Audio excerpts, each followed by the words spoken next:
All right, so with that, we'll do a highlight video here. 4-game, 381, 382, Florida and Georgia neutral site game in Jacksonville.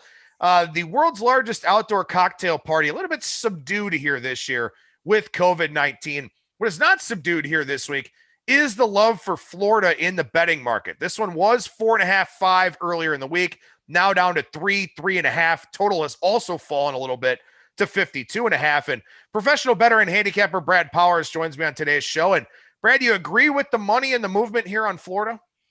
I do. I am part of the Florida love. I really loved them on that circa opener +6, but I think the move is correct in this instance on two fronts. First one, Georgia is really banged up on defense. Defense carries Georgia. They're going to have four starters out, including, Richard LeCounte is their quarterback of their back end. 4-year starter. He's a senior. He had an accident off the field after last week's game. He's going to be out along with a couple other guys up front for them. So Georgia's defense probably not as good, at least what they are when they're healthy. That's a major negative for me on Georgia.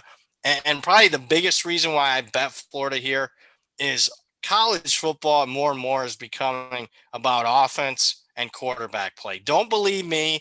Ask Nick Saban after he played Georgia, and a lot of people, including myself, think Georgia has the best defense in the country. He even said, hey, look, I'm a defensive guy, but offense wins these big games. A great offense is going to beat a great defense in today's day and age in college football. And I think Florida has a great offense with Kyle Pitts and Kyle Trask. Kyle Trask and Kyle Pitts, the outstanding tight end for them. And then also Kadarius Toney, who's, kind of like a Percy Harvin type for them. I mean, those three guys right there, better than anything Georgia has.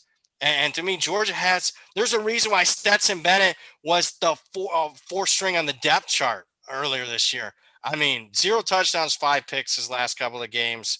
I just don't think he can go score for score with Kyle Trask. So Gators for me. Although I obviously don't like it as much at 3 like I did earlier in the week. Yeah, but I mean, at 3.5, and there are still some 3.5s out there with reason. Take the hook. I think it makes sense. And another thing, you know what? Hell, you could just outright play the money line here in this game too. I think that, Florida has a very good chance of winning this matchup for all the reasons that you outlined. And furthermore, too, a couple of different points here.